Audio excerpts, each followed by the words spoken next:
회전근개 파열은 수술하는 방법이 다양하게 있습니다. 파열의 모양이나 형태에 따라서 수술 방법이 달라지게 되는데요. 수술을 권유받으셨다면 회전근개 파열의 종류에 대해서 정확하게 진단을 하고 적절한 수술 방법을 선택을 했을 때 좋은 치료 결과를 기대할 수 있을 것으로 생각이 됩니다.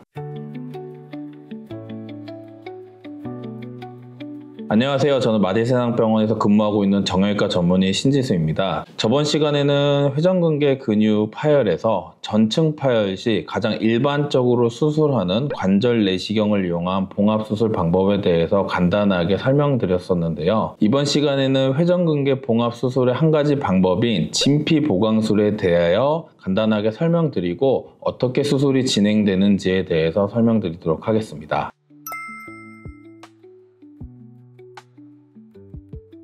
회전근개 파열에 대해서 간단하게 설명을 다시 한번 드리자면, 먼저 우리가 팔을 들어올리는 회전근개 근육의 힘줄 부분이 건병증이라고 해서 염증이 생기고 점점 해지는 과정이 생기다가 일부 부분이 부분적으로 찢어지는 부분 파열을 거쳐서 구멍이 생기는 전층 파열로 진행하게 됩니다. 전층 파열이 생기면은 치료 방법으로서는 결국 수술을 선택하게 되는데요.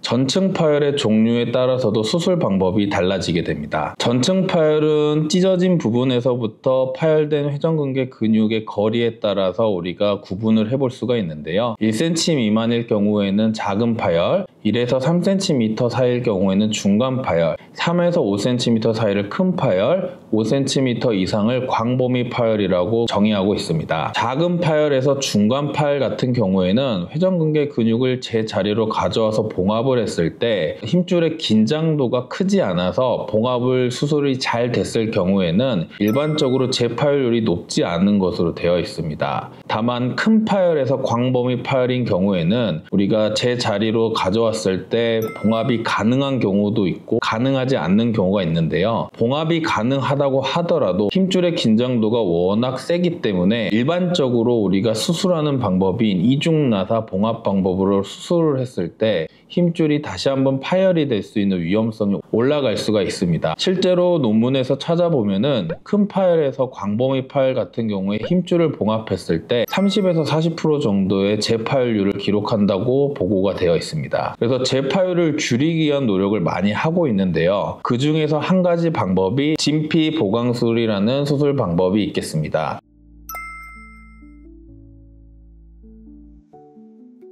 봉합이 가능한 파열에서 우리가 시행해 볼 수가 있습니다. 기존에 수술하는 방법은 이제 회전근개 힘줄이 붙어 있는 부분까지 회전근개 힘줄을 끌고 와서 이중으로 나사를 고정해서 실을 이용해서 봉합하는 방법을 하게 되는데요. 진피보강술 같은 경우에는 그렇게 했을 경우에 힘줄의 긴장도가 너무 강해질 수가 있어서 원래 기존에 봉합하는 위치보다 좀 더 안쪽에 나사를 박아서 힘줄의 긴장도를 줄여주고 이중나사 봉합 방법으로는 하기가 어렵기 때문에 부분 봉합술이라는 방법으로 1차적으로 고정을 합니다. 기존에 붙어 있는 힘줄의 뼈 부분이 노출되기 때문에 그 부분을 조금 더 보강을 해주기 위해서 사람의 진피를 가공한 제품을 이용해서 힘줄과 연결을 한 다음에 그 부분을 덮어주는 진피 보강술을 통해서 힘줄을 고정하지 못해서 노출됐던 부분을 우리가 채워줄 수 있는 방법으로서 힘줄이 다시 한번 파열되는 것을 조금이라도 줄이고 좀 더 튼튼하게 힘줄이 붙을 수 있도록 하는 방법이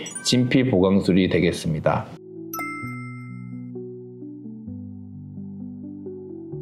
실제로 케이스를 가지고 수술하는 방법에 대해서 간단하게 설명드리겠습니다. 처음 사진은 엑스레이 사진이고요. 엑스레이 상에서는 크게 이상 소견은 보이지 않습니다. 하지만 MRI 검사를 했을 때 그림과 같이 힘줄이 파열된 게 보이고요.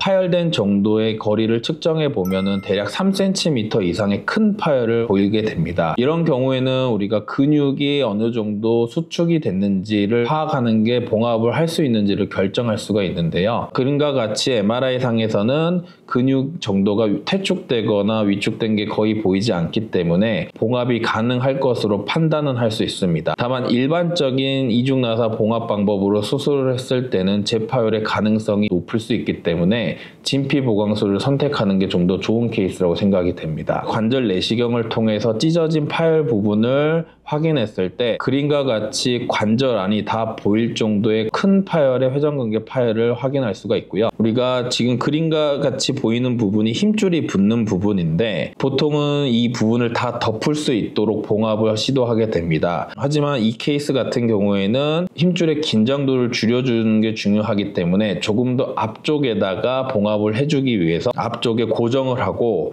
그 고정된 나사 주변으로 다시 한번 힘줄을 봉합할 수 있는 나사를 추가적으로 고정을 하게 됩니다. 그래서 힘줄을 그림과 같이 앞쪽에다가 부분 봉합술로 봉합을 하게 되고요. 그림과 같이 힘줄을 봉합했을 때 원래 회전근개 근육 힘줄이 붙어야 하는 뼈 부분 일부 노출되는 것을 확인할 수가 있습니다. 노출된 부분을 이제 그림과 같이 사람의 피부 조직을 가공한 인조 진피 조직을 이용해서 덮게 되는데요. 실제 내시경상에서는 이렇게 하얗게 보이는 부분을 봉합한 부분 위에 덮음으로써 추가적인 고정을 통해서 수술을 마무리하게 됩니다. 수술한 이후에 MRI를 보시게 되면 우리가 일반적으로 붙는 부분보다 힘줄이 앞쪽에 봉합되는 걸 확인할 수가 있고요. 그 위에 까맣게 보이는 부분이 진피가 덮고 있는 부분인데 힘줄이 덮지 못하는 부분을 이 진피를 이용해서 덮게 됩니다. 실제 일반적으로 봉합을 했을 때는 봉합한 힘줄이 뼈 부분을 완전히 덮는 것을 확인할 수가 있고요. 진피 보강술과는 조금 차이가 있는 것을 확인할 수가 있습니다. 회전근개 수술 방법 중에 하나인 진피 보강술에 대해서 설명을 드렸는데요. 이렇듯 회전근개 파열은 수술하는 방법이 다양하게 있습니다.